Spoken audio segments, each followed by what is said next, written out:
In this video, I'm going to show you how to zero gap the Andy Slimline Pros. For those of you guys who aren't sure what zero gapping is, that's where you take the blade of the trimmer and bring it to the closest point of the teeth. By doing this, it allows the blade to be at its closest point to do the best tape lines and edge ups. There's actually two ways to zero gap your trimmers. I'm going to go ahead and show you the first one now using the Rich's On the Money zero gap tool. Alright guys, so the first thing you're going to need is a Phillips head screwdriver, and we're going to remove the two screws and the trimmer itself.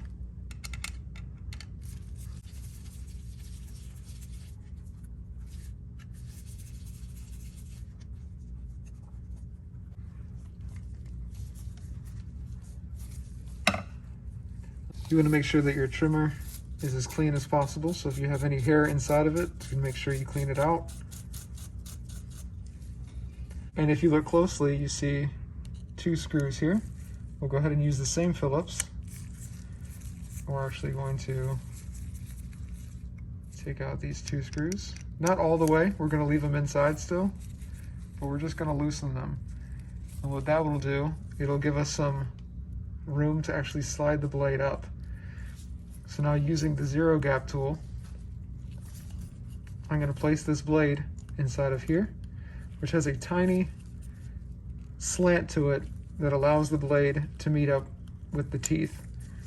So I'm going to just slide them in, push it, you hear a click, and then I'm going to grab the Phillips head, and then we're going to tighten these screws again.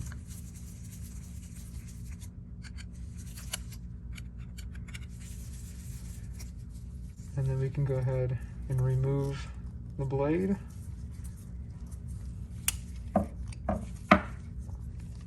And then put it right back onto the trimmer.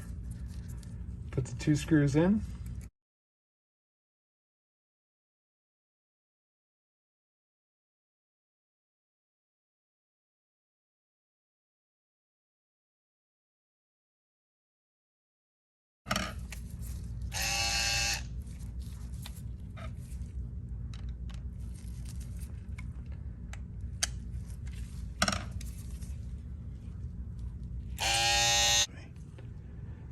So another way that you can zero gap your trimmer blade is to place it on a hard surface like this. You can actually use your thumbs and slide the blade up. As you can see, and I'll do it a little slower so you can see it. The blade goes up, and you just slightly tilt it to its flush. Once it's flush, you go ahead and you retighten those screws and put it back on your trimmer. Those are the two best methods to zero gap your trimmer blade. Another pro tip is, if you feel that it's still pulling hair even after you zero gap them, you can always use blade wash, or just add a couple drops of oil in between the blades, because sometimes hair gets stuck between and it pulls. Even though they're built for cutting hair, sometimes you get those random hairs that get stuck inside that really can screw up your trimmers. But overall, those are the two best methods to zero gap your trimmer blade.